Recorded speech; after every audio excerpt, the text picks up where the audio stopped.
Hi, it's Helen Godden here from Australia, and I'm the Handi Quilter Sweet 16 Ambassador, and I'm here with a segment called Short and Sweet. And today we're going to tackle one of those big problems, feathers. It's something that so many beginner quilters want to tackle first, and yet it's actually one of the harder ones to really get control of. So I'm going to stitch something for you first, which is trying to emulate a beginner's attempt at a feather. And we've all been there, we've all started this way, so don't be worried if it's a bit close to home, but this is what usually happens for people stitching their first feather.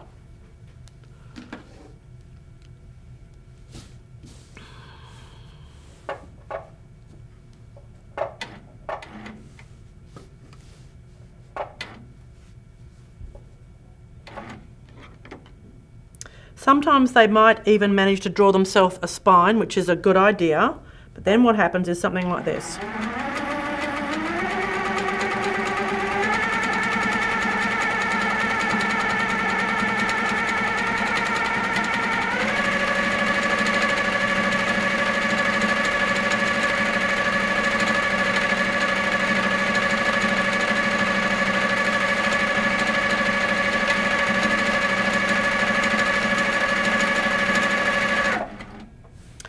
So right about now, someone usually gives up on feathers and just says, this is a joke, I can't do this. There's a whole heap of things happening here. Let me just move the piece across. What often happens is they start with a straight spine, and your natural inclination is then to think that you've got to try and get both sides to be exactly the same as each other because it's a straight spine. If you think about a Christmas tree, when we draw a Christmas tree, we draw one side and you'll try and make the other side look exactly the same, which is always difficult. So straight off the top, it's always better to have a curved spine as your base or as your starting point, because with a curved spine, the two sides can't be the same. One side cannot be exactly the same mirror imaged as the other. Therefore, straight away, it's going to be easier for you to create something that you're happy with. The second thing that happened here was we get taught with feathers that we are meant to double up on ourselves or back stitch along our same line of stitching, and that's when we often lose our way and get some very unattractive shapes. That's typical of what happens. And then sometimes, even if you have managed to do one side that you're pretty happy with, you come down the other side of your feather, and I see this all the time in my beginners class, and we start to get these weird pokey out finger kind of things that just don't look very pleasing as an entire feather. So that usually would say, I give up, I'm not going to do feathers again. So the first thing you really have to practice with a feather is this elusive shape of the paisley. If we can see that on camera, that paisley shape, you need to practice that on paper over and over again until it is completely part of your muscle memory. The reason it is hard for us to do is that it's not part of our normal alphabet. So many other shapes that we create, we can say it's a bit like a letter S, or it's like an L, or it's like a P or a Q, but the paisley is not something in our normal written alphabet. So you need to practice that shape in all directions, upside down, inside out, any way you can until that is absolutely part of your quilting alphabet. Okay? If you want to think of it this way, it's like a teardrop that's had that sort of chunk taken out of it. Okay? It's also half of a yin and yang. Okay? So that's how you need to practice that. I suggest you practice that on your shower screen. That's true. At home, we don't have shower curtains. We have a glass shower screen, and it's great to practice that shape in the mist on your shower screen. So there you go, a bit of homework for you. But you need to practice that shape. Once you've got that shape, I then suggest you draw it with a marker of some kind, something that's going to disappear later. Draw that shape on your quilt to practice in, giving yourself a guideline, an outline, or a boundary to work into. The main trouble for us as beginners when we practice on this open piece of fabric is we haven't got a boundary to work into. We're just working in an open space, and that's when we really do lose our way. So our first job is to draw a large paisley shape on there to be the boundary for our feather. Okay, I'm then going to give myself a centre line, which is curved. I'm even going to take it right the way out the top there so I know at what point my feathers have to go from being at one angle and changing to the other side. I'm also going to give myself some directional lines to remind myself again of the direction of these paisley shapes, because what happens in our first example, we did okay on one side, but as we came down the other side we really lost our way, and you have to make sure you maintain that angle on the other side. And by having that boundary, we know when to start out small, when to get bigger, when to get even bigger again, when to shrink down, when to change direction. So much of that thinking that otherwise we're trying to do as we're sewing is taken care of. So I will always give myself an outline if I haven't got applique here and a boundary there. If I'm just quilting into an open area, give yourself a boundary to work into. So now let's try that feather again.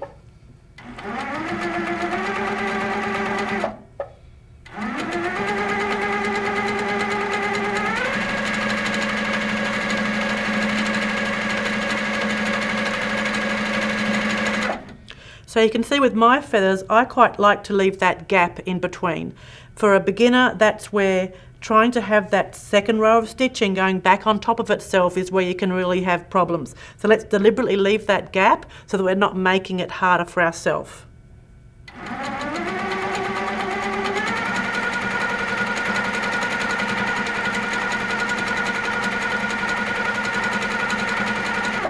But you can see how those angled lines have helped me know what direction to go into, and that boundary has told me how long or how wide to make my feather. Also, by having drawn on that centre vein, I'm not getting a build-up in that central area, which is often what you see in a beginner's feather as well. So now at this point I know that I'm coming off the very end of that feather. I have to make sure I bear in mind that I'm going to change direction very soon.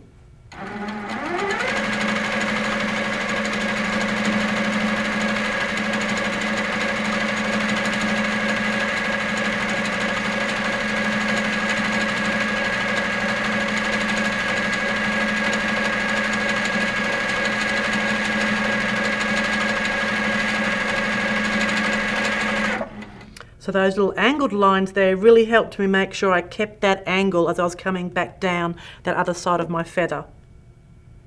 So now to bring it all together is where I'll go around and echo that whole piece to now enclose the whole area to make it one whole feather.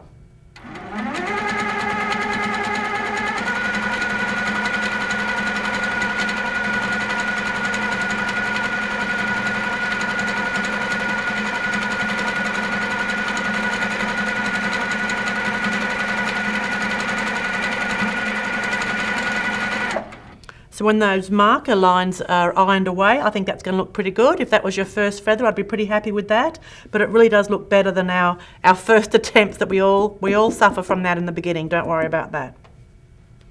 I think I'm going to show you a few more feather styles now and just a few different ways of thinking about it as we stitch along.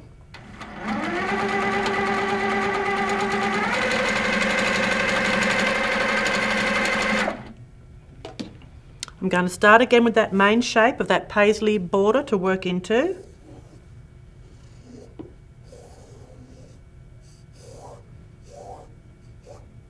And giving myself those directional lines.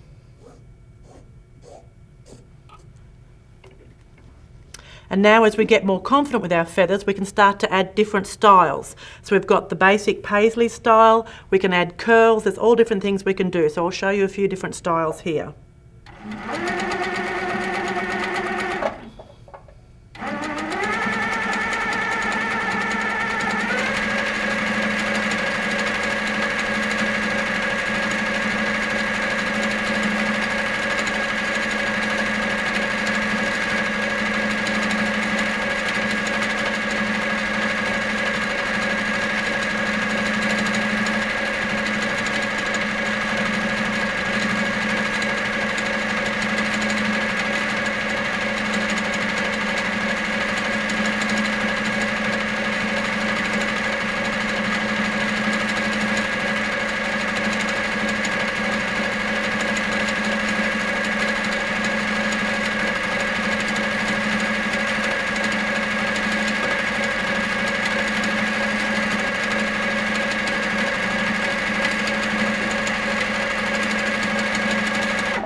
So you might have noticed there I really did not stitch on those guidelines. They really were just to remind me of the directions that I was going.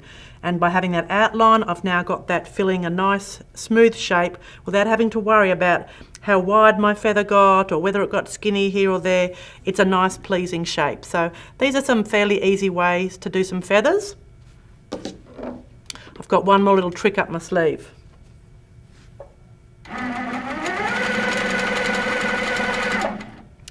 This is another form of feather where it avoids having that centre vein altogether, and it's a style that also lets you fit into all sorts of weird little areas, unusual shapes. So if I had a narrow section I had to fill into, I've just drawn it on there. I've given myself a centre line. Now this feather is based on the way that most of us would draw a love heart. Okay, when you draw a love heart, most of us would draw perhaps half the heart and then the other half, sort of like two pairs of ears, or a pair of ears if you like. So in this one we're going to do half of the feather at a time. So we do left, right, left, right. It's a different way of approaching this feather. I'm going to move back up to the top here. I'm going to do one half of a love heart at a time as I come down this line of feathers.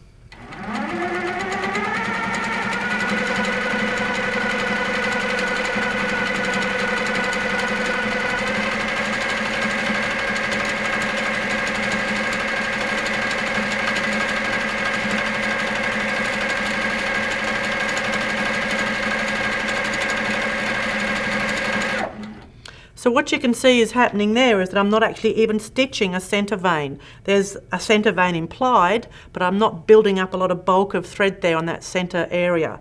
So with that love heart, as I come down, I have to just remind myself to go close to the previous stitching that I did. So from here, I'm going to come up and go close to that line there and come around. Go close to that line and come around. That's what I'm actually saying to myself to be able to create this feather for you.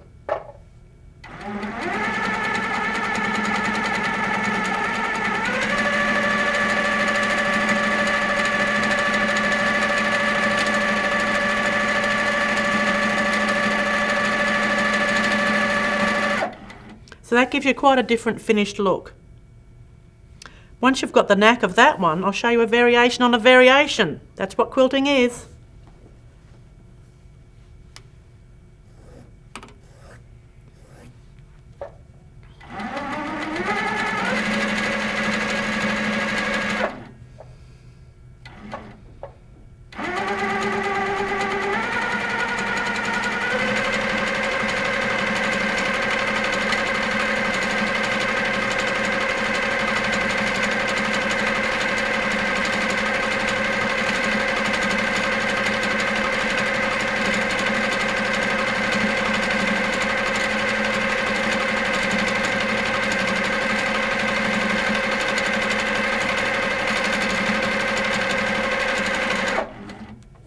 This one looks to me like a field of wheat or something like that. So you could use that in a pictorial quilt trying to represent grass or, you know, some sort of greenery of some kind. But it's the same process as the other one, but just changing that shape to be a more triangular area there. So now let's take it up a notch and see if we can really get some fantastic feather action happening here. So another little demonstration coming up for you, but let's have a look at this little quilt here. This is an Australian bird called a magpie, and this is actually all painted. That's what I love to do, is to paint the surface and then quilt it. And you can see in this one, in this red circle here, it's got a pretty fancy feather happening in there. Now it might look fancy, but you know what? By actually having all that variety in this area here is actually a lot easier than trying to make everything exactly the same. Okay, so I'm actually combining all different styles of feathers together, and I've got a centre vein, and I'm going to show you how I get that little stack of rocks or stack of pebbles going down the middle there.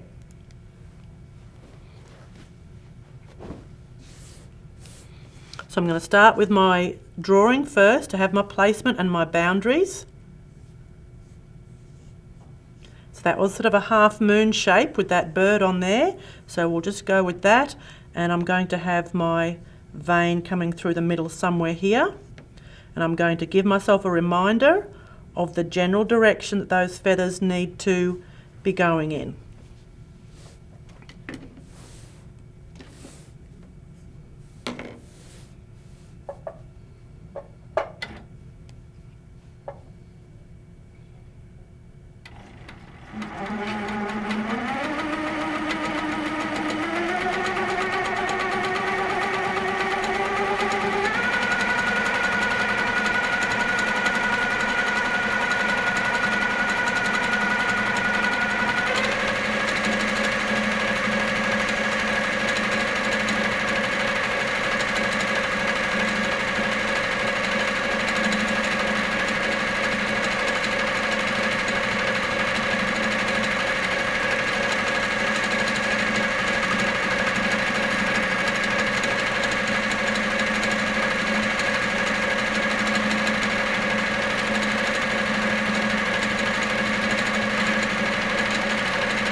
So now I'm going to make that spine as I come down.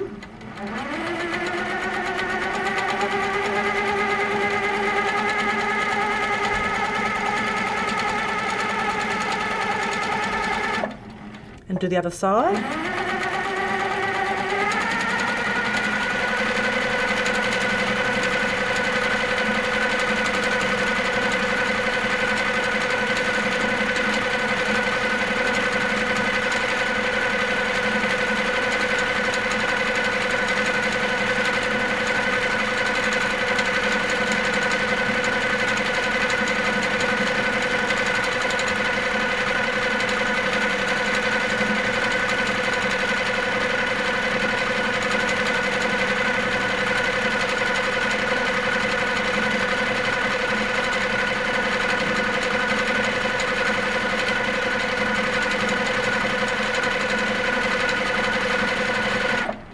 Now as I come back down the centre, I'm going to do a whole stipple, and then close it off on the way back up.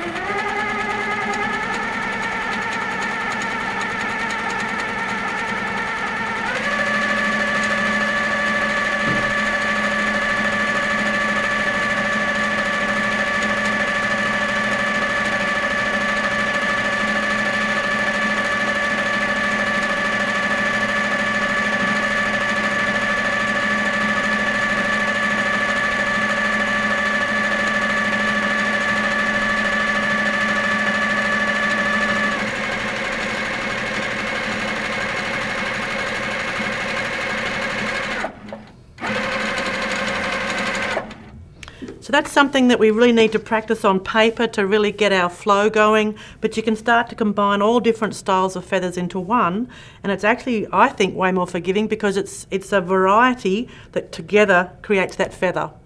So it is going to take a little bit of practice for those feathers. Let's have a look at that first sample again. And you can see how you can really build on your skills with the different styles of feathers and then combine them all together. And then hopefully you'll have a beautiful feather that can work into all sorts of unusual shapes and become quite a feature of your work. But I really love the variety within here, and I think it does make a more interesting result when it's a variety of shapes like that. So you need to keep practicing those feathers, particularly getting that paisley shape. You need to practice it on paper until you are completely natural with creating that shape at any time that you wish to. So have fun with some feathers, and I hope you can include those in your next quilt. See you later.